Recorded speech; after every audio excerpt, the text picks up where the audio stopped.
اعوذ باللہ من الشیطان الرجیم بسم اللہ الرحمن الرحیم لن تنالوا البر حتى تنفقوا مما تحبون صدق اللہ العظیم۔ آج چوتھے پارے کی تفسیر کا خلاصہ انشاءاللہ پیش کیا جائے گا، جس میں مختلف ٹاپکس ہیں، اور الحمدللہ آج کا خلاصہ بہت خاص ہوگا، جس میں ہم ان ٹاپک پہ بات کریں گے کہ ایک بندہ اللہ کا محبوب کب بن سکتا ہے، اللہ کا پیارا اور محبوب بننے کے لیے اسے کیا کرنا پڑتا ہے۔ ایسے ہی اللہ تبارک و تعالیٰ نے خانہ کعبے کی کیا خصوصیتیں رکھی ہیں، ایسے ہی اللہ تبارک و تعالیٰ نے اس امت کو کیا فضیلت سے نواز رکھا ہے۔ اس کے ساتھ ساتھ اسلام کی وہ خاص جنگ جس میں نبی اکرم صلی اللہ علیہ وسلم کے دندان مبارک شہید ہوئے، آپ صلی اللہ علیہ وسلم کے گال مبارک پہ خود کی کڑی چبھ گئی اور خون گرنے لگا، یہ اس کا پورا پس منظر کیا ہے، انشاءاللہ ہم اس پر بات چیت کریں گے۔ ایسے ہی سب سے پہلے اللہ تبارک و تعالیٰ نے عورت کو عزت سے نوازا، جبکہ دنیا میں کوئی بھی دھرم اور کوئی بھی مذہب، کوئی بھی علاقہ عورت کو مقام دینے کو تیار نہیں تھا۔ ایسے ہی ایک سے زیادہ شادی کرنے کا کیا پرپز ہے، کن حالات میں ایک سے زیادہ شادی کرنے کے لیے فورس کیا جا سکتا ہے، اور اس کے فائدے کیا ہیں۔ تو آئیے ہم شروع سے دیکھتے ہیں کہ اللہ تبارک و تعالیٰ نے پہلی ہی آیت کے اندر کہا لن تنالوا البر حتى تنفقوا مما تحبون، کہ تم اس وقت تک کامیاب نہیں ہو سکتے، بھلائی کو نہیں پہنچ سکتے، جب تک کہ اپنی سب سے محبوب اور پیاری چیز کو اللہ کے راستے میں قربان نہ کر دو۔ یعنی اللہ تبارک و تعالیٰ کی خوشی حاصل کرنے کے لیے، کامیابی حاصل کرنے کے لیے یہ ضروری ہے کہ انسان اپنی پیاری اور لاڈلی چیز اللہ کے راستے میں قربان کرے۔ لن تنالوا البر حتى تنفقوا مما تحبون، تم کامیاب نہیں ہو سکتے، کامیابی کو نہیں پہنچ سکتے جب تک کہ تم اللہ کے راستے میں وہ چیز نہ قربان کر دو جو تمہیں بہت پیاری ہے، تمہیں بہت عزیز ہے، بڑی محبت ہے تمہیں اس سے۔ اس سلسلے میں اماں فاطمہ رضی اللہ تعالی عنہ کا ایک واقعہ میں عموماً ذکر کیا کرتا ہوں کہ حضرت فاطمہ رضی اللہ تعالی عنہ گھر میں تھی، ایک سائل آیا مانگنے کے لیے، اس نے کہا کہ اللہ کے واسطے مجھے کوئی کپڑا عنایت فرما دیجئے، مجھے کپڑے کی ضرورت ہے۔ انہوں نے گھر میں دیکھا حضرت علی رضی اللہ تعالی عنہ کا 2 کپڑا لٹکا ہوا تھا۔ تو عام طور پہ جیسا ہوتا ہے کہ آدمی جو تھوڑا کمزور کپڑا ہوتا ہے، تھوڑا پرانا ہوتا ہے، لیکن پہننے کے لائق، استعمال کے لائق ہوتا ہے، تو وہ کپڑا اٹھا کر کسی کو صدقہ دے دیتا ہے، یہ اچھی بات ہے، دے دینا چاہیے۔ تو حضرت فاطمہ رضی اللہ تعالی عنہ نے بھی ویسے ہی کیا، انہوں نے کپڑا اٹھایا اور دینے کے لیے سائل کو گئیں، لیکن جیسے ہی دینا چاہا پھر خیال آیا کہ اللہ تبارک و تعالیٰ کہتا ہے لن تنالوا البر حتى تنفقوا مما تحبون، کہ تم اس وقت تک کامیاب نہیں ہو سکتے جب تک کہ اپنی پیاری اور محبوب چیز کو اللہ کے راستے میں قربان نہ کر دو۔ تو فوراً انہوں نے اس کپڑے کو واپس کر لیا اور جا کر لٹکا دیا، رکھ دیا، اور وہ جو نیا کپڑا تھا جس سے زیادہ محبت انسان کو ہوتی ہے وہ لا کر سائل کو دے دی۔ ایک بزرگ کا واقعہ لکھا ہے کہ ان کے پاس ایک آدمی آیا، سوچا کہ ان سے میں بیعت ہو جاؤں گا، ان کے پاس اپنی اصلاح کروں گا، تو اس کے دماغ میں تھا کہ شاید خوب کرامت وغیرہ کا ظہور ہوتا ہوگا۔ تو اس نے دیکھا کہ ایک سیدھا سادہ آدمی ہے، لوگوں کو کہتا ہے نماز پڑھو، روزہ رکھو، تسبیحات کرو، گناہوں سے بچو، تو اس کو لگا کہ یہ تو ہمارے جیسا کوئی آدمی ہے، یہ کوئی اللہ والا تھوڑی ہے۔ تو اللہ والے کے دلوں پر کشف ہو جاتا ہے، تو انہیں کشف ہو گیا کہ یہ بندہ ایسا سوچ رہا ہے، تو ان کو روک لیا گیا کہ رکو، کل ہو کر چلے جانا۔ وہ بڑی مشکل سے رات رک گیا، لیکن رات میں رکتے ہوئے اس نے کہا کہ میں فجر بعد فوراً چلا جاؤں گا، آپ سے ملاقات ہو یا نہ ہو تو مجھے کوئی نصیحت کر دیجیے۔ تو انہوں نے اللہ والے نے ایک نصیحت کی، کہا کہ دیکھو پوری زندگی میں اللہ کو اگر اپنے سے اچھا نہ سمجھو تو کم سے کم اپنے سے برا مت سمجھنا، اپنے جیسا ضرور سمجھنا۔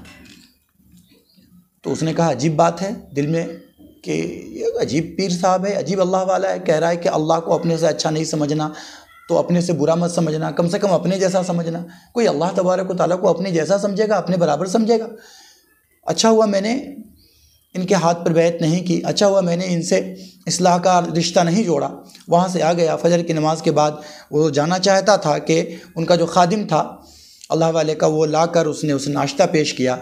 اور کہا کہ آپ ناشتہ کر کے جائیں۔ اس ناشتے میں رات کا سالن بھی تھا، رات کی سبزی بھی تھی، اور دن کا تازہ کھانا بھی تھا، رات کی روٹی بھی تھی اور دن کی تازی روٹی بھی تھی صبح کی۔ اب جیسے اس نے کھانا شروع کرنا چاہا کہ ویسے ہی اس کے دروازے پر اس کے پاس ایک مانگنے والا آ گیا اور کہا کہ اللہ کے نام پہ کچھ دے دو. تو اس نے وہ جو رات والا سالن تھا، رات والی سبزی تھی وہ،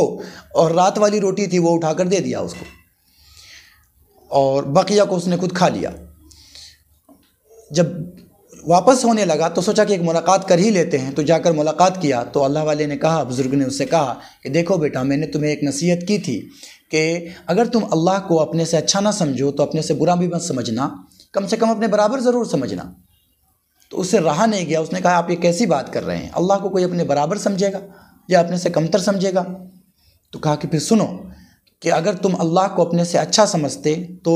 اللہ کے نام پر ایک بندہ مانگنے کے لیے آیا تھا، تو تم اللہ کو اگر اچھا سمجھتے تو اللہ کے نام پر تازی روٹی اور تازہ گوشت اسے دے دیتے، اور رات کی باسی سبزی اور باسی روٹی تم کھاتے. اگر اللہ کو تم اپنے برابر سمجھتے تو باسی کھانے میں سے تھوڑا سا تم رکھ لیتے اور تھوڑا سا اسے دے دیتے، تازہ کھانے میں سے تھوڑا تم رکھ لیتے، تھوڑا اللہ کے نام پر مانگنے والے کو دے دیتے. مگر تم نے خدا کو اپنے سے بھی گیا گزرا سمجھا کہ اللہ کے نام پہ مانگنے والے کو تم نے سڑا ہوا اٹھا کر، مطلب رات کا اٹھا کر دے دیا، اور جو تازہ ترین تھا، اچھا تھا، وہ تم نے خود کھا لیا. تو اللہ تبارک و تعالیٰ فرماتا ہے لن تنالوا البر حتى تنفقوا مما تحبون، کہ تم کامیابی کی اس منزل تک نہیں پہنچ سکتے جو مطلوب ہے. وہاں تک پہنچنے کے لیے ضروری ہے کہ تم اپنی محبوب چیز اللہ کے راستے میں قربان کر دو. آگے اللہ تبارک و تعالیٰ نے کہا ہے کہ بیت اللہ کی خصوصیت بیان کی ہے کہ اللہ تبارک و تعالیٰ نے مکہ کے اندر جو خانہ کعبہ بنایا ہے اس کو برکتوں والا رکھا ہے، اور اس کو شاعر اسلام میں سے کہا ہے من دخل کان آمینہ، جو خانہ کعبہ میں داخل ہو گیا تو وہ امن والا ہو جاتا ہے. یعنی اگر کوئی کسی کو قتل کر کے خانہ کعبہ میں چلا جائے تو وہاں اس کو پکڑ کے قتل نہیں کیا جائے گا، اس کے باہر نکلنے کا انتظار کیا جائے گا. یہاں تک کہ خانہ کعبہ کے ایریا کے اندر جو حرم کا علاقہ ہے، اس علاقے کے اندر وہاں کے کسی شکار کو بھی شکار نہیں کر سکتے. مثلا کوئی چڑیا کا شکار نہیں کر سکتے، کسی جانور کا شکار نہیں کر سکتے. اللہ تبارک و تعالیٰ نے ممنوع کا قرار دیا ہے. من دخل کان آمینہ، جو بندہ اس میں داخل ہو گیا وہ مامون ہو گیا، امن میں آ گیا، اللہ تبارک و تعالیٰ کی پناہ میں آ گیا. تو اللہ تبارک و تعالیٰ نے اس علاقے کو، حرم کے علاقے کو بہت امن والا بنایا ہے. آس پاس ڈکیتیاں، ہمیشہ زمانے جاہلیت میں بھی آس پاس ڈکیتیاں ہوتی رہی، لوٹ مار ہوتے رہے، مگر خانہ کعبہ کا علاقہ ہمیشہ سے محفوظ رہا ہے. اس کے ساتھ ہی اللہ تبارک و تعالیٰ نے ذکر کیا ہے ان خوش نصیب لوگوں کا کہ قیامت میں کچھ چہرے بالکل تر و تازہ ہوں گے. یوم تبیض وجوہ و تسود وجوہ، کچھ چہرے بہت تر و تازہ ہوں گے اور کچھ چہرے مرجھائے ہوئے ہوں گے. وہ کچھ چہرے جو تر و تازہ ہوں گے وہ وہی ہوں گے جنہوں نے اپنی زندگی اللہ اور اس کے رسول صلی اللہ علیہ وسلم کے زندگی کے مطابق گزاری ہوگی. اس کے ذکر کرنے کا مقصد یہ ہے کہ ہمیں یہ کوشش کرنی چاہیے کہ ہم اپنی عبادتوں کے ذریعے اور اپنے کام کے ذریعے ان لوگوں میں شامل ہو جائیں جن کے چہرے کل قیامت کے دن بہت روشن ہوں گے. اللہ تبارک و تعالی ہم سب لوگوں کو اس میں شامل فرمائے. آگے اللہ تبارک و تعالیٰ نے آپ کی خصوصیت بیان کی ہے، آپ کی فضیلت بیان کی ہے. کنتم خیر امۃ اخرجت للناس تأمرون بالمعروف وتنہون عن المنکر، کہ اللہ تبارک و تعالیٰ نے اس امت کو یہ خاص خصوصیت دی ہے کہ ان کے ذمے دو بہت اہم کام لگائے ہیں. جو کام اصل میں نبی کیا کرتے تھے، جو نبی کا مقصد، جو منصب تھا، اس منصب کو اس امت کو سونپا گیا ہے، کیونکہ اس امت کے بعد کوئی دوسرا، اس امت کے نبی کے بعد، محمد رسول اللہ صلی اللہ علیہ وسلم کے بعد کوئی دوسرا نبی اس امت میں نہیں آنا ہے. اس لیے اللہ تبارک و تعالیٰ نے وہ دو اہم کام جو نبیوں کا منصب تھا وہ اس امت کو سونپ دیا ہے. وہ کیا کہ کسی کو بھی اگر آپ غلط کام کرتے ہوئے دیکھیں تو اس کو پیار و محبت سے سمجھا دے، منع کر دے، روک دے. اور اگر طاقت اللہ نے دی ہے تو طاقت سے روک دے. اور جو بندہ نیکی سے دور ہے اس کو پیار و محبت سے سمجھا کر نیکی کی طرف لائے. تأمرون بالمعروف وتنہون عن المنکر، کہ بھلائی کی طرف بلاتے رہیں اور برائی سے روکتے رہیں. جب تک امت یہ دو کام کرتی رہے گی اللہ کا عذاب اجتماعی طور پر کہیں نہیں آئے گا اور قیامت نہیں آ سکتی. دوسری قوموں کے تباہ ہونے کی ایک جو وجہ بیان کی گئی ہے ان میں سے ایک وجہ یہ بھی ہے کہ ایسا نہیں کہ دوسری قوموں میں سارے لوگ بدمعاش ہو گئے تھے، بلکہ کچھ لوگ تھے نیک لیکن انہوں نے اپنی زندگی کونے میں کر لی تھی. برا کرنے والوں کو روکا نہیں کرتے تھے وہ، لوگوں کو بھلائی کی دعوت نہیں دیتے تھے۔ اس لیے آپ اپنے گھر کے اندر، اپنے جاننے والوں میں، اپنے رشتہ داروں میں جن سے بھی ملتے جلتے ہیں، ان تمام لوگوں کے نیکی کی طرف بلائیے، اور ان کے اندر اگر کوئی برائی ہے تو ان کو ان سے دور کرنے کی کوشش کیجیے۔ یہ آپ کا فرض منصبی ہے۔ آپ یہ نہیں سمجھ سکتے کہ میں نہ بھی کروں تب بھی چلے گا، آپ سے بھی پوچھا جائے گا۔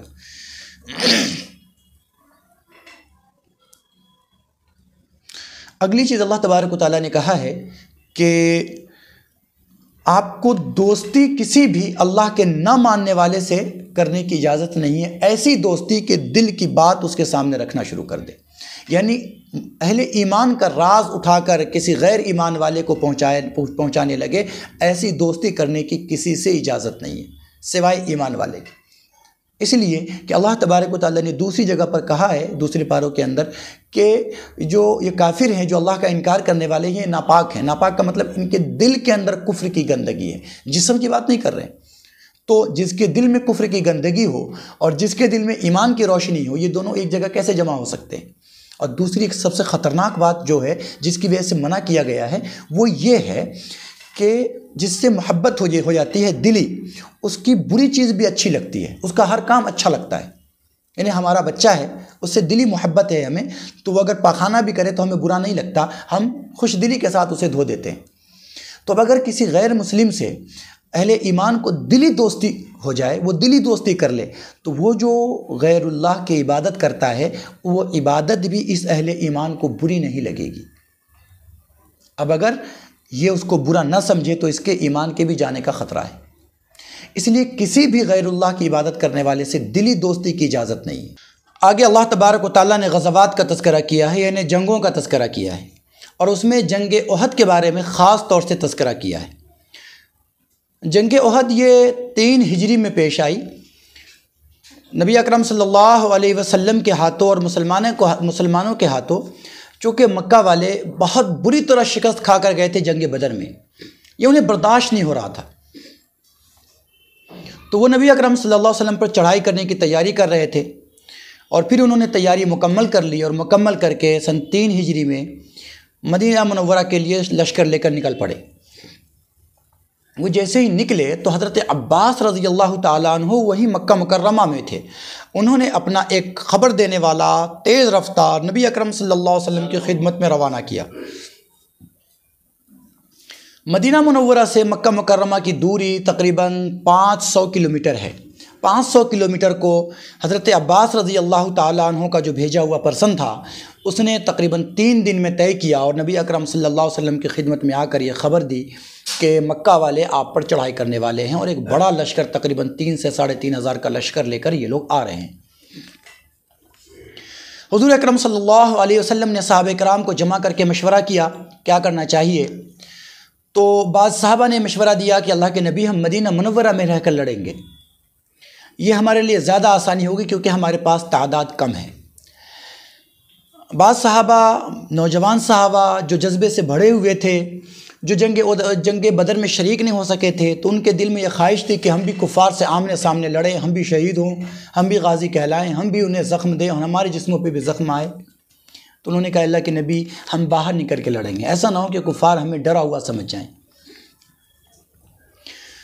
یہ بحثیں ہوتی رہی، جو جوان صحابہ تھے وہ زور لگاتے رہے، ریس کرتے رہے۔ نبی اکرم صلی اللہ علیہ وسلم اپنی جگہ سے اٹھے اور اپنے حجرے میں تشریف لے گئے، کمرے میں تشریف لے گئے۔ تھوڑی دیر کے بعد نبی اکرم صلی اللہ علیہ وسلم واپس تشریف لائے تو آپ صلی اللہ علیہ وسلم نے مکمل جنگی لباس پہن رکھا تھا۔ آپ صلی اللہ علیہ وسلم نے اوپر نیچے 2 زرہیں پہن رکھی تھی۔ زرہ وہ لوہے کا کوچ جو جنگی حالت میں پہنے جاتے ہیں، وہ آپ صلی اللہ علیہ وسلم نے 2 پہن رکھی تھی۔ ہاتھ میں تلوار تھی۔ وہ جو نوجوان صحابہ تھے، جو جذبے سے بھرے ہوئے صحابہ تھے، جنہوں نے باہر نکل کے لڑنے کا مشورہ دیا تھا، ان کو لگا کہ شاید ہماری بات کی وجہ سے نبی اکرم صلی اللہ علیہ وسلم کو تکلیف پہنچی، اور اس لیے حضور ہماری وجہ سے مجبوراً باہر جا کر لڑنے پر راضی ہوئے۔ تو کہنے لگے اللہ کے نبی، آپ کی جس میں مرضی ہو وہ کر لیں، ہم اس کے لیے راضی ہیں۔ اللہ کے نبی صلی اللہ علیہ وسلم نے بڑا خوبصورت جملہ ارشاد فرمایا جو عزم و ہمت سے بھرا ہوا تھا۔ حضور نے فرمایا کہ کسی نبی کے لیے یہ بات مناسب نہیں کہ وہ جب جنگی لباس پہن لے تو پھر بنا لڑے ہوئے وہ اتار دے،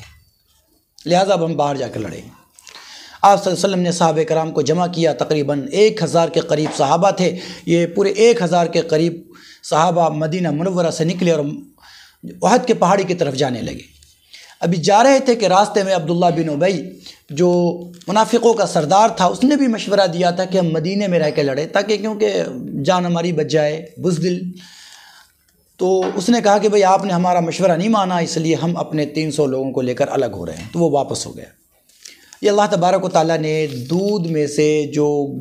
پانی تھا اسے چھانٹ کر الگ کر دیا، اور اصل مکھن تھا وہ نبی اکرم صلی اللہ علیہ وسلم کے پاس رہ گئے۔ آپ صلی اللہ علیہ وسلم احد کی پہاڑی میں تشریف لائے، اور حضور اکرم صلی اللہ علیہ وسلم نے یہ سمجھے کہ آپ صلی اللہ علیہ وسلم جب وہاں پہنچے تو حضور نے ایسی ترتیب لگائی کہ دائیں طرف، حضور صلی اللہ علیہ وسلم کے دائیں طرف اور پیچھے طرف پہاڑی سلسلہ ہے۔ اللہ تبارک و تعالیٰ آپ تمام لوگوں کو مدینہ منورہ لے کر جائے۔ وہاں جب جائیں گے تو دیکھیں گے کہ آپ جب وہاں سے مدینہ کی طرف رخ کر کے کھڑے ہوں گے تو دائیں طرف اور پیچھے کی طرف یہ پہاڑی ہے، بہت اونچی اونچی پہاڑیاں ہیں، احد کی پہاڑیاں ہیں، اور بائیں طرف ایک چھوٹا پہاڑ ہے جس کو جبل الرمات کہتے ہیں۔ ابھی وہ بہت چھوٹا ہو گیا، نیچے دب گیا ہے، اس وقت ذرا اوپر رہا ہوگا اور دو پہاڑی کے بیچ میں ایسا راستہ بن رہا ہوگا، گھاٹی بولتے ہیں جس کو۔ تو حضور اکرم صلی اللہ علیہ وسلم نے اپنی ترتیب ایسے لگائی کہ کافروں کی طرف منہ کر کے کھڑے ہوئے، یعنی مدینہ منورہ کی طرف منہ کر کے کھڑے ہوئے، اور اپنے پیچھے دو پہاڑیوں کو رکھا، یعنی دائیں طرف ایک پہاڑی ہے احد کا سلسلہ، اور پیچھے بھی احد کا سلسلہ ہے کہ کافر پیچھے سے پلٹ کر آ کر حملہ نہ کر سکیں۔ اور بائیں طرف چھوٹی پہاڑی تھی، اس پہاڑی کے بیچ میں جو شغاب بن رہا تھا، جو درہ بن رہا تھا، جو گھاٹی بن رہی تھی گزرنے کے لیے، تو حضرت عبداللہ بن زبیر رضی اللہ تعالیٰ عنہ کو نبی اکرم صلی اللہ علیہ وسلم نے 50 صحابہ کے ساتھ جو تیر چلانے میں ماہر تھے اس کو اس پہاڑی پہ ٹھہرا دیا، اور کہا کہ دیکھو ہمیں جیت ہو یا ہار، تم اپنی جگہ سے نہیں ہٹنا جب تک کہ میں تمہیں خود نہ بلا لوں۔ اور بخاری شریف کے اندر ہے کہ نبی اکرم صلی اللہ علیہ وسلم نے ارشاد فرمایا کہ چاہے ہمیں پرندے اچک لے جائیں، یعنی جنگوں سے پرندے آ کر ہمیں اچک لے جائیں تو بھی تم ہمیں بچانے کے لیے نہیں آنا جب تک کہ میں نہ بلاؤں۔ ہمیں جیت ہو یا ہار ہو، تمہیں ہر حال میں یہیں پر بنے ہوئے رہنا ہے۔ یہ نبی اکرم صلی اللہ علیہ وسلم کی ایک ایسی تدبیر تھی کہ گویا دو طرف تو پیچھے پہاڑ تھے جو پیچھے سے کافروں کے حملے سے محفوظ کیے ہوئے تھے، جس طرف سے میسرہ کی طرف سے، بائیں کی طرف سے جو حملہ ہونے کا ڈر تھا، کیونکہ کافروں کے پاس تعداد زیادہ تھی، آدھے لوگ یا آدھا سے زیادہ لوگ حضور کو سامنے سے الجھا لیتے، مسلمانوں کو سامنے سے الجھا لیتے، اور کچھ لوگ پیچھے سے آ کر حملہ آور ہو جاتے۔ اس پیچھے کے راستے کو بند کرنے کے لیے گویا کہ 50 تیر اندازوں کا ایک پہاڑ کھڑا کر دیا تھا نبی اکرم صلی اللہ علیہ وسلم نے اس گھاٹی میں، اور پھر دونوں طرف سے صفیں لگی۔ جب صف لگ چکی تو نبی اکرم صلی اللہ علیہ وسلم نے سب کا دل بڑھایا، سب کا حوصلہ بڑھایا کہ سنو، تم اللہ کے راستے میں جہاد کرنے کے لیے آئے ہو، ان تصبروا وتتقوا، اگر تم صبر کرو، تمہیں اگر تکلیف پہنچے، زخم لگ جائے، اور اللہ کے لیے تم اس پر صبر کرو اور اللہ سے ڈرتے رہو، تو یقیناً کامیابی تمہارے لیے۔ تم اگر شہید ہوئے تو اللہ تبارک و تعالیٰ کے یہاں شہادت کا مرتبہ پاؤ گے، اور اگر تم نے کافروں کو ہزیمت سے دوچار کر دیا، کافروں کو قتل کیا، تو اللہ کی بارگاہ میں غازی کے لقب سے سرفراز کیے جاؤ گے، انعام سے نوازے جاؤ گے۔ لہذا اللہ کے لیے لڑنے کے لیے نکلے ہو، ثابت قدم رہنا۔ پھر نبی اکرم صلی اللہ علیہ وسلم نے پہلا موقع تھا، زندگی کا یہ پہلا موقع تھا کہ حضور اکرم صلی اللہ علیہ وسلم نے اپنی تلوار نیام سے باہر نکالی، اور اس کے بعد کہا کہ کون ہے جو نبی کی تلوار لے، اللہ اس کے رسول کی تلوار لے اور اس کا حق ادا کرے۔ بڑے بڑے صحابہ چاہتے تھے کہ وہ تلوار ہمیں مل جائے، مگر گھبراتے تھے کہ معلوم نہیں اللہ کے نبی کی تلوار ہے، اس کا حق ادا ہوگا یا نہیں ہوگا۔ حضرت زبیر رضی اللہ تعالیٰ عنہ آگے بڑھے کہ اللہ کے نبی یہ تلوار مجھے عطا فرما دیجیے۔ اللہ کے نبی صلی اللہ علیہ وسلم نے خاموشی اختیار کی، کچھ نہیں کہا، اور لوگوں پر دیکھتے رہے، صحابہ ایک دوسرے کو دیکھتے رہے۔ تھوڑی دیر کے بعد حضرت ابو دجانہ رضی اللہ تعالیٰ عنہ اٹھے اور آنے کے بعد کہا، اے اللہ کے نبی، اس تلوار کا حق کیا ہے؟ حضور نے فرمایا کہ اللہ کے نبی کی تلوار کا یہ حق ہے کہ یہ کافروں پر ٹوٹنے تک چلتی رہے، مڑنے تک چلتی رہے۔ حضرت ابو دجانہ نے کہا، اللہ کے نبی، یہ مجھے عطا فرمائیے اور میرے لیے دعا فرمائیے۔ اللہ کے نبی صلی اللہ علیہ وسلم نے وہ تلوار حضرت ابو دجانہ کو دے دی اور دعا فرمائی۔ حضرت ابو دجانہ رضی اللہ تعالیٰ عنہ نے اپنے پاس سے ایک لال پھیتا نکالا، لال کپڑا نکالا اور اپنی پیشانی پر باندھ لیا۔ اس کا مطلب تھا کہ سارے صحابہ سمجھ گئے، جو انصار مہاجرین صحابہ تھے وہ حضرت ابو دجانہ رضی اللہ تعالیٰ عنہ کی بہادری اور ان کی شجاعت سے واقف تھے اور ان کے مزاج سے واقف تھے۔ وہ سمجھ گئے کہ ابو دجانہ نے اب آر پار کرنے کا فیصلہ کر لیا ہے، اس لیے کہ جب کبھی ایسا موقع ہوتا کہ یا تو مرنا ہے یا مار دینا ہے، ان دونوں میں سے کوئی ایک فیصلہ ہوگا، تیسرا بیچ کا کوئی فیصلہ نہیں ہوگا۔ جب ابو دجانہ یہ فیصلہ کرتا ہے تو یہ لال پٹی اٹھا کر اپنے پیشانی پر باندھ لیتا ہے۔ حضرت ابو دجانہ نے وہ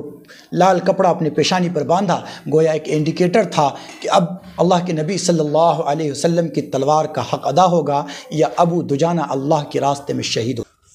وہ تلوار لے کر حضرت ابو دجانہ رضی اللہ تعالیٰ عنہ اکڑتے ہوئے کفار کی طرف بڑھنے لگے، صف کی طرف بڑھنے لگے۔ اللہ کے نبی صلی اللہ علیہ وسلم نے ارشاد فرمایا کہ اللہ تبارک و تعالیٰ کو یہ اکڑ کی چال بالکل ناپسند ہے، مگر ایسے موقع پر، یعنی جنگ کے موقع پر، بہادری کے موقع پر، جہاں پر بزدلی سے اللہ تبارک و تعالیٰ منع فرماتا ہے، وہاں پر اکڑ کر چلنا، سینہ اونچا کر کے چلنا، یہ اللہ تعالیٰ کو بہت محبوب ہے۔ اور پھر جنگ شروع ہوئی، دونوں طرف کی فوجیں آ کر آمنے سامنے کھڑی ہو گئی۔ آپ تصور کیجئے، ایک طرف 3000 کا لشکر ہے جو لوہے میں ڈوبا ہوا ہے، گھوڑوں پہ سوار ہے، گھوڑ سواروں کا دستہ ہے، دوسری طرف محمد رسول اللہ صلی اللہ علیہ وسلم کے پاس بڑی مشکل سے 700 صحابہ ہیں۔ کسی کے پاس تلوار ہے تو ٹھیک سے ڈھال نہیں، ڈھال ہے تو تلوار نہیں، کسی کے پاس نیزہ ہے تو تلوار نہیں، ڈھال نہیں، صرف 2 گھوڑے ہیں مسلمانوں کے پاس لڑنے کے لیے، جبکہ ان کے پاس لڑنے کے لیے پورے گھوڑے کا ایک دستہ موجود ہے۔ مسلمان بے سر و سامانی کے عالم میں ہیں، آمنے سامنے دونوں فوجیں کھڑی ہوئی ہیں، اور اس کے بعد اس کی طرف سے ایک فرد نکلتا ہے جو کئی جنگیں لڑا ہوا ہے، جس کا نام طلحہ بن ابی طلحہ ہے۔ طلحہ بن ابی طلحہ آتا ہے، اپنے فوج کا، وہ کبش الکتیبہ کہا جاتا تھا، یعنی فوج کا مینڈا سمجھا جاتا تھا، فوج کا مینڈا کہا جاتا تھا اس کو، کہ وہ ایسا جنگجو ہے، ایسا بہادر ہے کہ کوئی اس کے سامنے ٹک نہیں سکتا۔ وہ میدان میں آیا اور مسلمانوں کو اس نے للکارنا شروع کیا کہ کوئی ہے بہادر، کوئی ہے سورما جو ہمارے مقابلے میں آئے۔ بڑے بڑے صحابہ ہچکچا رہے تھے اس کے مقابلے میں جانے کے لیے، اس لیے نہیں کہ ان کی جان چلی جائے گی، بلکہ اس لیے کہ خدا نہ خواستہ اگر میں اس سے شہید ہو گیا اور طلحہ غالب آ گیا تو مسلمانوں کی ہمت ٹوٹے گی، مسلمانوں کا بھرم ٹوٹے گا، ان کے دل کے اندر خوف بیٹھے گا، اور میری وجہ سے مسلمانوں کا ہمت ٹوٹے، مسلمانوں کی ہمت ٹوٹے، یہ بات مناسب نہیں ہے۔ لہٰذا حضرت زبیر رضی اللہ تعالیٰ عنہ نے جب دیکھا کہ کوئی آگے نہیں نکل رہا ہے تو حضرت زبیر رضی اللہ تعالیٰ عنہ لپک کر اٹھے، اور اٹھنے کے بعد نبی اکرم صلی اللہ علیہ وسلم سے اجازت لی اور تشریف لے گئے۔ اور پھر وہ جو طلحہ بن ابی طلحہ میدان میں منڈلا رہا تھا، حضرت زبیر رضی اللہ تعالیٰ عنہ نے پھرتی کے ساتھ جمپ لگا کر اس کے سواری پر پہنچ گئے اور اس کے گلے میں ہاتھ لگا کر وہاں سے اسے نیچے گرا دیا۔ اتنا بہادر، جو کئی جنگیں لڑا ہوا، جس کی بہادری اور جس کی شجاعت کی داد پوری دنیا والے دیا کرتے تھے، مکہ والے اور مدینہ والے جس کے بہادری سے گھبرایا کرتے تھے، حضرت زبیر رضی اللہ تعالیٰ عنہ نے اسے سواری سے نیچے گرا دیا۔ اب دونوں آپس میں گتھم گتھا تھے اور دھول اڑ رہا تھا، دونوں غبار کے اندر چھپ چکے تھے، کوئی نظر نہیں آتا تھا۔ اللہ کے نبی صلی اللہ علیہ وسلم دعا فرما رہے ہیں، اے اللہ زبیر کی مدد فرما، اے اللہ زبیر کی مدد فرما، اے اللہ زبیر کی مدد فرما۔ اور پھر دنیا والوں نے دیکھا کہ جب دھول دھیرے دھیرے چھٹی تو دیکھا کہ حضرت زبیر رضی اللہ تعالیٰ عنہ نے طلحہ بن ابی طلحہ کو زمین پہ پٹک کے مینڈے کی طرح ذبح کر دیا تھا۔ اللہ کے نبی صلی اللہ علیہ وسلم فرط خوشی میں، جذبات میں برداشت نہ کر سکے، زور سے تکبیر کا نعرہ بلند کیا، اور مسلمانوں نے بھی زور سے تکبیر کا نعرہ بلند کیا۔ اور پھر اس وقت محمد رسول اللہ صلی اللہ علیہ وسلم نے ایک جملہ ارشاد فرمایا، حضرت زبیر کو ایک انعام سے نوازا، کہا کہ ہر نبی کا ایک مددگار اور ایک حواری ہوتا ہے، میرا حواری اور میرا مددگار زبیر ہے۔ وہ لمحہ تھا کہ اللہ تبارک و تعالیٰ کی طرف سے حضرت زبیر رضی اللہ تعالیٰ عنہ کو محمد رسول اللہ صلی اللہ علیہ وسلم کے مددگار ہونے کا خطاب دیا جا رہا تھا۔ اور پھر جنگ شروع ہوئی، اور حضرت زبیر نے ہی چونکہ اللہ کے نبی صلی اللہ علیہ وسلم کی تلوار مانگی تھی اور حضور نے نہیں دیا تھا، خاموشی اختیار کی تھی، تو حضرت زبیر کے دل میں یہ بات تھی کہ میں دیکھوں ابو دجانہ اس تلوار سے کرتا کیا ہے۔ تو ان کا بیان ہے کہ میں نے دیکھا کہ حضرت ابو دجانہ رضی اللہ تعالیٰ عنہ جس طرف جاتے ہیں کافروں کو زمین پہ تڑپا دیتے ہیں، اس کا علم بردار ہے، اس کو ایسی تلوار ماری کہ یہاں سے کٹ کر پھیپھڑے تک نیچے ہوئے آ کر لٹک گیا اور وہیں پر گر کر وہ تڑپنے لگا۔ حضرت ابو دجانہ رضی اللہ تعالیٰ عنہ حملہ کرتے ہوئے آگے کی طرف جاتے رہے، کافروں کو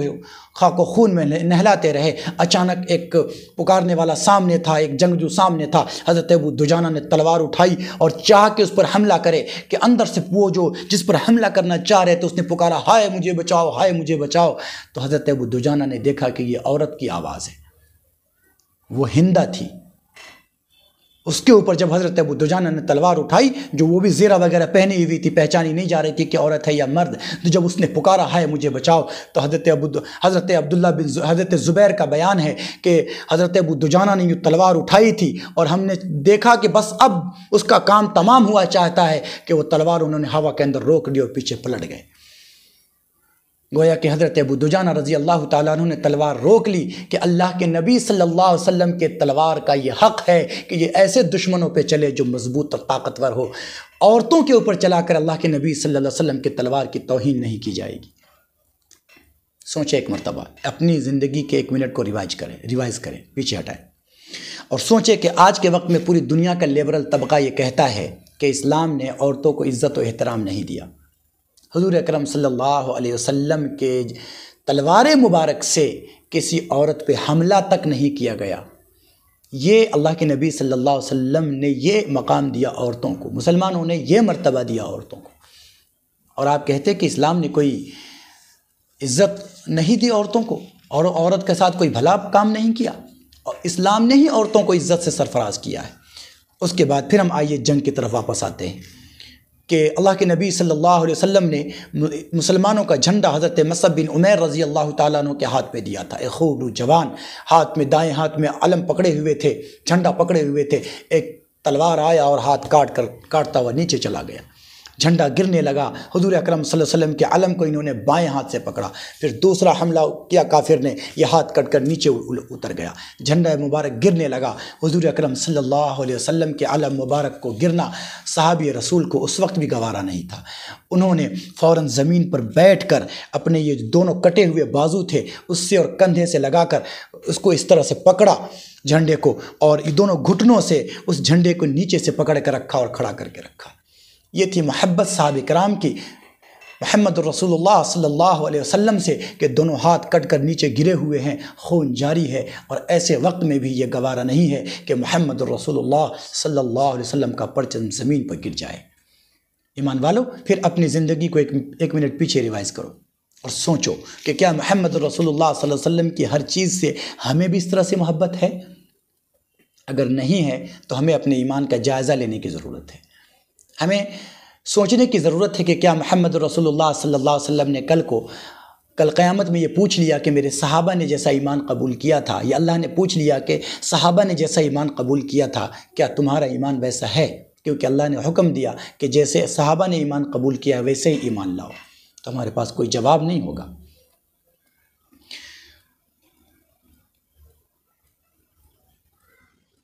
پھر نبی اکرم صلی اللہ علیہ وسلم اور آپ کے صحابہ اس شجاعت سے لڑے کہ کافروں کے قدم اکھڑ گئے، کافر بھاگنے لگے، مسلمان ان پر حملہ کرنے لگے۔ لیکن اس بیچ میں حضرت خالد بن ولید جو اس وقت تک ابھی ایمان نہیں لائے تھے، 3 مرتبہ اسی 2 پہاڑی کے بیچ سے مسلمانوں کے پیچھے آ کر حملہ کرنے کی کوشش کر چکے تھے۔ یہ 200 گھوڑ سواروں کا دستہ لیے ہوئے تھے حضرت خالد بن ولید جو ایمان نہیں لائے تھے، اور ان 200 لوگوں کو ان 50 لوگوں نے تیر اندازی کر کے واپس ہونے پر مجبور کر دیا تھا۔ جب کافروں کے قدم اکھڑ گئے، مسلمانوں کو تقریباً فتح مل چکی، یہ سب بھاگنے لگے، اپنے خیموں میں بھی نہیں ٹھہرے، وہاں سے بھی بھاگنے لگے اور مسلمان مال غنیمت جمع کرنے لگے۔ تو وہ جو 50 لوگ اوپر تھے انہوں نے کہا کہ اب جنگ ختم ہو چکی ہے، ہمیں بھی چل کر غنیمت جمع کر لینا چاہیے، مال غنیمت سمیٹ لینا چاہیے۔ حضرت عبداللہ بن جبیر نے منع کیا کہ نہیں، اللہ کے نبی نے ہمیں منع کیا ہے۔ انہوں نے کہا کہ حضور نے جنگ کے وقت کے لیے کہا تھا، ہمیشہ کے لیے تھوڑی کہا تھا، جنگ ختم ہو چکی، لہٰذا سارے کے سارے لوگ نیچے آ گئے اور 10 آدمی وہاں پر رہ گئے، حضرت عبداللہ بن جبیر اور آپ کے ساتھ 9 صحابہ اور۔ خالد بن ولید جو ابھی تک پیچھے جا کر انتظار کر رہے تھے، ابھی تک انہوں نے جنگ میں ٹھیک سے حصہ نہیں لیا تھا، انہوں نے موقع خالی دیکھ کر پھر سے ادھر سے حملہ کیا اور یہ جو 9 لوگ 10 لوگ پہلے اوپر تیر اندازی کر رہے تھے، غصے میں جا کر پہلے اسے شہید کیا اور پھر نیچے اتر کر آئے محمد رسول اللہ صلی اللہ علیہ وسلم پر پیچھے سے حملہ کر دیا۔ یہ حملہ اتنا شدید تھا کہ مسلمانوں کے قدم اکھڑ گئے اور ایک ہنگامہ مچ گیا۔ ایسے ہی میں ایک صحابی شہید ہوئے جو نبی اکرم صلی اللہ علیہ وسلم سے ملتے جلتے تھے، اور مسلمانوں میں یہ ہنگامہ ہو گیا کہ محمد رسول اللہ صلی اللہ علیہ وسلم شہید کر دیے گئے۔ ایسے مسلمانوں کے اندر بالکل افراتفری مچ گئی، ہر آدمی بے تاب ہو گیا۔ کچھ لوگوں نے ہتھیار ڈال دیے کہ اب کیا ہوگا، سرکار مدینہ صلی اللہ علیہ وسلم نہ رہے، تمام مسلمانوں پہ پز مردگی چھا گئی۔ حضور اکرم صلی اللہ علیہ وسلم کے پاس کل 14 آدمی رہ گئے تھے، یا کچھ روایتوں کے مطابق 12 آدمی، یا کچھ روایتوں میں ہے کہ کبھی 11 کبھی 12 کبھی 14، اس طرح سے گھٹتے بڑھتے رہتے تھے۔ حضرت ابوبکر صدیق رضی اللہ تعالیٰ عنہ نبی اکرم صلی اللہ علیہ وسلم کے پاس ہے، حضرت علی رضی اللہ تعالیٰ عنہ کبھی ہیں اور پھر کبھی جھنڈا پکڑے ہوئے ہیں، حضرت عمر رضی اللہ تعالیٰ عنہ محمد رسول اللہ کے پاس ہے، حضرت ابو دجانہ نے جنگ سے سمٹ کر آ کر محمد رسول اللہ صلی اللہ علیہ وسلم کو بچانے کی ذمہ داری لے رکھی ہے، حضور کی حفاظت کی ذمہ داری لے رکھی ہے۔ حضرت طلحہ بن زبیر رضی اللہ تعالیٰ عنہ نبی اکرم صلی اللہ علیہ وسلم کے حفاظت کی ذمہ داری لیے ہوئے ہیں، اور پھر یہ 14 آدمی کا ٹولہ، یہ 14 آدمی کی چھوٹی سی نفری 200 لوگوں کے سامنے ایک ایسی دیوار بنی ہوئی ہے جو محمد رسول اللہ صلی اللہ علیہ وسلم تک ان 200 لوگوں کو آنے نہیں دیتی۔ اور پھر جب ان لوگوں نے دیکھا کافروں نے کہ اس طرح محمد رسول اللہ کو تکلیف نہیں پہنچایا جا سکتا، جو تیر ہم چلاتے ہیں صحابہ اسے اپنے پیٹھ پر لیتے ہیں، جو تلوار حضور اکرم صلی اللہ علیہ وسلم پر چلائی جاتی ہے صحابہ اس میں ڈھال نہیں تو اپنا ہاتھ لگا دیتے ہیں۔ سرکار مدینہ صلی اللہ علیہ وسلم کو جب ان لوگوں نے دیکھا کہ ایسے ہم تکلیف نہیں پہنچا سکتے، تو پھر ان لوگوں نے ایک تدبیر شروع کی۔ وہ تدبیر یہ تھی کہ 5-5 8-8 کی ٹولی بنتی تھی ان کی، اور یکبارگی دوڑ کر نبی اکرم صلی اللہ علیہ وسلم کے قریب آنے کی کوشش کرتے تھے۔ اس وقت نبی اکرم صلی اللہ علیہ وسلم نے ایک جملہ ارشاد فرمایا۔ آپ صلی اللہ علیہ وسلم فرماتے تھے، کون ہے جو ان کو ہم سے دور رکھے اور جنت میں میرا ساتھی ہو؟ انصار 7 تھے، 7 انصار صحابہ تھے اس وقت، یہ ساتوں کے ساتوں کھڑے ہو گئے، کہا انا یا رسول اللہ، اے اللہ کے نبی میں یہ چاہتا ہوں کہ میں انہیں آپ سے دور رکھوں گا اور جنت میں آپ کا ساتھی بنوں گا۔ اور پھر وہ جو 5-5 کی 8-8 کی ٹولی آ کر محمد رسول اللہ صلی اللہ علیہ وسلم پر حملہ کرنا چاہتی تھی، یہ اکیلا ایک صحابی دوڑ کر جا کر ان پر حملہ کر دیتا تھا، اور اس وقت تک انہیں آگے نہیں بڑھنے دیتا تھا جب تک کہ زمین پر تڑپ کر شہید نہیں ہو جاتا تھا۔ ایسے ہی ایک صحابی حضرت ابن زیاد، یہ نبی اکرم صلی اللہ علیہ وسلم سے اجازت لے کر جا کر حملہ کیا اور زخمی ہو کر اتنا گر گئے کہ اٹھ نہیں سکتے تھے۔ حضور اکرم صلی اللہ علیہ وسلم کی طرف دیکھا، حضور نے کہا اسے اٹھا کر لاؤ، اسے اٹھا کر لایا گیا۔ نبی اکرم صلی اللہ علیہ وسلم کے قدم مبارک پر سر اپنا رکھ کر آقا مدنی صلی اللہ علیہ وسلم کی طرف دیکھا اور اپنی جان اللہ کے سپرد کر دی۔ یہ وہ صحابہ کرام کا جذبہ تھا محمد رسول اللہ صلی اللہ علیہ وسلم کی حفاظت کرنے کے لیے، یہ وہ صحابہ کرام کا جذبہ تھا حضور اکرم صلی اللہ علیہ وسلم پر اپنی جان نچھاور کرنے کے لیے، کہ اللہ تبارک و تعالیٰ نے محمد رسول اللہ صلی اللہ علیہ وسلم کی زبان مبارک سے دنیا ہی کے اندر ان کے لیے جنت کی بشارتیں دی۔ حضرت حنظلہ رضی اللہ تعالیٰ عنہ وہ صحابی ہیں کہ ان کی نئی شادی ہوئی تھی، خوبصورت جوان تنومند، خوبصورت جوان اپنی بیوی کے ساتھ پہلی رات گزار رہے تھے کہ فجر کے وقت ہی آواز آئی کہ چلو محمد رسول اللہ صلی اللہ علیہ وسلم جہاد کے لیے بلا رہے ہیں۔ انہیں غسل کرنے کا موقع نہیں ملا، آ گئے۔ آنے کے بعد محمد رسول اللہ صلی اللہ علیہ وسلم کی معیت میں، آپ صلی اللہ علیہ وسلم کی معیت میں جنگ میں شریک ہوئے اور شہید ہو گئے۔ جنگ جب ختم ہوئی تو اللہ کے نبی صلی اللہ علیہ وسلم نے کہا کہ ابو حنظلہ کدھر ہے، اسے لاؤ۔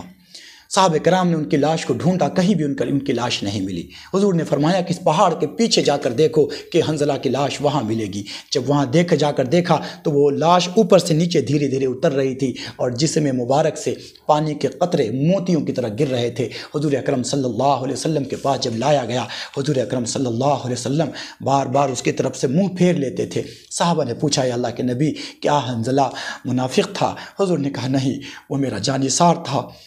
میری محبت میں لڑتا ہوا شہید ہوا، اور اللہ تبارک و تعالیٰ کی طرف سے فرشتوں نے اسے غسل دیا ہے، اور اس کے جنازے سے لے کر اس کے جسم سے لے کر آسمان تک حوروں کی لائن لگی ہوئی ہے جو اللہ تبارک و تعالیٰ نے حنظلہ کو لینے کے لیے بھیجا ہے۔ چونکہ یہ حوریں اس کی امانت ہے، اس لیے میں نظر پھیر لے رہا ہوں۔ اسی جنگ میں نبی اکرم صلی اللہ علیہ وسلم کو جب گھیر لیا گیا تو ایک ذلیل نے نبی اکرم صلی اللہ علیہ وسلم پر پتھر پھینکا، جس کی وجہ سے آپ صلی اللہ علیہ وسلم نے جو خود پہن رکھا تھا اس کی کڑی محمد رسول اللہ صلی اللہ علیہ وسلم کے رخسار مبارک میں چبھ گئی، اور اتنی اندر تک چبھ گئی کہ سرکار مدینہ صلی اللہ علیہ وسلم سے نکالے نہیں نکلتی تھی۔ حضرت ابو عبیدہ جراح رضی اللہ تعالی عنہ نے اپنے دانتوں سے پکڑ کر اسے کھینچ کر باہر نکالا، اور اتنی اندر تک گڑی ہوئی تھی کہ ان کے دانت نکالنے میں ٹوٹ گئے۔ چونکہ نبی اکرم صلی اللہ علیہ وسلم کو ان لوگوں نے گھیر رکھا تھا، تو کسی ذلیل نے پتھر مارا اور حضور اکرم صلی اللہ علیہ وسلم کو لگا، اور وہاں پر ایک گڑھا تھا، حضور اکرم صلی اللہ علیہ وسلم اس میں گر گئے۔ آپ صلی اللہ علیہ وسلم کے دندان مبارک شہید ہو چکے تھے، اس سے خون جاری تھا، رخسار مبارک پر خود کی کڑی چبھی ہوئی تھی، وہاں سے خون بہت بہہ رہا تھا۔ حضور اکرم صلی اللہ علیہ وسلم بہت نقاہت محسوس کر رہے تھے، لیکن اس کے باوجود مورخین نے لکھا ہے کہ جس وقت بڑے بڑے صحابہ کے قدم اکھڑ گئے تھے اور کافر پورے میدان میں دندناتے پھر رہے تھے، حضور اکرم صلی اللہ علیہ وسلم عزم و استقلال کا پہاڑ بنے میدان میں کھڑے تھے۔ حضور نے ایک قدم بھی کافروں کے ڈر سے پیچھے نہیں ہٹایا تھا۔ نبی اکرم صلی اللہ علیہ وسلم اس گڑھے میں گرے تو حضرت علی رضی اللہ تعالیٰ عنہ اور حضرت طلحہ رضی اللہ تعالیٰ عنہ نے سہارا دے کر اوپر اٹھایا، حضور اکرم صلی اللہ علیہ وسلم کو اوپر اٹھایا، اور پھر ایک پہاڑی کی طرف لے کر جانے لگے۔ حضور اتنے کمزور پڑ چکے تھے، اتنا خون بہہ چکا تھا کہ پہاڑی پر قدم رکھ کر چڑھا نہ جاتا تھا۔ حضرت طلحہ رضی اللہ تعالیٰ عنہ وہاں بیٹھ گئے اور کہا، اللہ کے نبی، میرے جسم پہ پیر رکھ کر پہاڑی پہ چڑھے آپ۔ حضور اکرم صلی اللہ علیہ وسلم نے ان کے جسم پہ پیر رکھا اور پھر پہاڑی پہ چڑھے،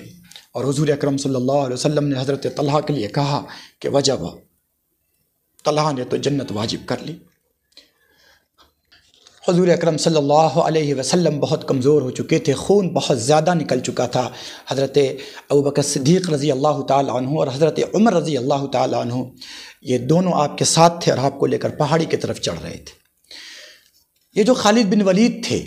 یہ جانتے تھے کہ جب تک محمد رسول اللہ صلی اللہ علیہ وسلم کو شہید نہ کیا گیا اس وقت تک جنگ کا کوئی فیصلہ خاص نہیں ہوگا، کچھ نفع حاصل نہیں ہوگا۔ تو انہوں نے دیکھ لیا حضور اکرم صلی اللہ علیہ وسلم کو اوپر چڑھتے ہوئے، تو اپنے کچھ سواروں کو لے کر اس پہاڑ کی گھاٹی پر اوپر چڑھنا چاہا۔ اب وقت تھا حضرت عمر رضی اللہ تعالی عنہ کا۔ حضرت عمر رضی اللہ تعالی عنہ حضور کو چھوڑ کر اس گھاٹی میں 2 قدم نیچے آ گئے اور قسم کھا کر کہا کہ ولید کے بیٹے خالد، تو جنگی فنوں سے اچھی طرح سے واقف ہے اور تیری بہادری بھی مشہور ہے، تو جانتا ہے کہ کون کب کیسا اور کس طرح سے لڑ سکتا ہے، لیکن خدا کی قسم اگر تو نے اس درے پہ، اس گھاٹی پہ چڑھنے کی کوشش کی اور حضور اکرم صلی اللہ علیہ وسلم کے بارے میں اپنے غلط ارادے سے باز نہیں آیا تو خدا کی قسم میں تمہیں یہیں پہ تمہارے خون سے نہلا دوں گا، آج کا سورج تمہیں آخری مرتبہ دیکھے گا۔ محمد رسول اللہ صلی اللہ علیہ وسلم نے خانہ کعبہ کی جالی پکڑ کے جسے اپنے لیے مانگا تھا، آج وہ محمد رسول اللہ صلی اللہ علیہ وسلم کے سامنے ڈھال بن کر کھڑا تھا، اور اللہ کے نبی صلی اللہ علیہ وسلم کے دشمنوں کو پکار کر کہہ رہا تھا کہ اگر تو نے حضور اکرم صلی اللہ علیہ وسلم کے بارے میں اپنا غلط ارادہ ترک نہیں کیا تو آج تمہیں تمہارے خون میں نہلا دیا جائے گا۔ حضرت خالد بن ولید جو ایمان نہیں لائے تھے، وہ جنگی چالوں سے واقف تھے، انہوں نے دیکھا کہ ہاں واقعی اس گھاٹی میں اوپر والے سے نیچے والا نہیں جیت سکتا، اوپر والے سے نیچے والا فائدہ نہیں اٹھا سکتا، بلکہ اوپر والے کے ہاتھ مارا ہی جائے گا، اس لیے واپس ہو جانے میں انہوں نے غنیمت سمجھی اور واپس ہو گئے۔ ادھر ابو سفیان نبی اکرم صلی اللہ علیہ وسلم کو ڈھونڈتا پھر رہا تھا، پھر ایک پہاڑی پہ کھڑا ہوا اور اس نے اپنے حبل کے بڑا ہونے کا نعرہ لگایا۔ حضرت نبی اکرم صلی اللہ علیہ وسلم کی طرف سے حضرت ابوبکر صدیق نے جواب دینا چاہا، مگر اللہ کے نبی نے منع فرما دیا۔ پھر اس نے نام لے کر پکارا کہ کیا محمد ہے، مجھے سن رہا ہے؟ حضرت ابوبکر نے پھر جواب دینا چاہا، اللہ کے نبی نے منع فرما دیا۔ پھر اس نے حضرت ابوبکر صدیق کا نام لے کر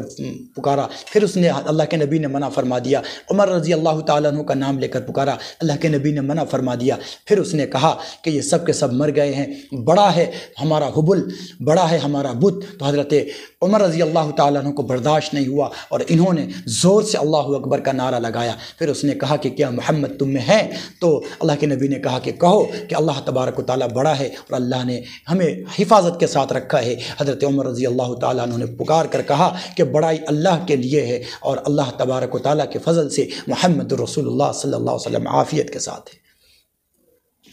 اس نے کہا کہ ٹھیک، آج کا دن بدر کا بدلہ ہے، اگلے سال پھر ہم اسی مقام پر ایک دوسرے کا مقابلہ کریں گے۔ اللہ کے نبی نے کہا کہ کہہ دو کہ منظور ہے ہمیں۔ حضرت عمر نے کہا کہ ہمیں منظور ہے، انشاءاللہ ہم آئندہ سال اسی جگہ پر پھر ایک دوسرے کا مقابلہ کریں گے۔ حضور اکرم صلی اللہ علیہ وسلم زخمیوں کو لے کر گھر آئے۔ شاید ہی کوئی صحابی ایسے تھے جو زخمی نہیں ہوئے تھے، اور اس میں اللہ کے نبی صلی اللہ علیہ وسلم کا ایک بہت بڑا ہیرا تھا جو چکنا چور ہو گیا، جو چمک کر پوری دنیا کو روشن کر گیا۔ وہ ہیرا تھا حضرت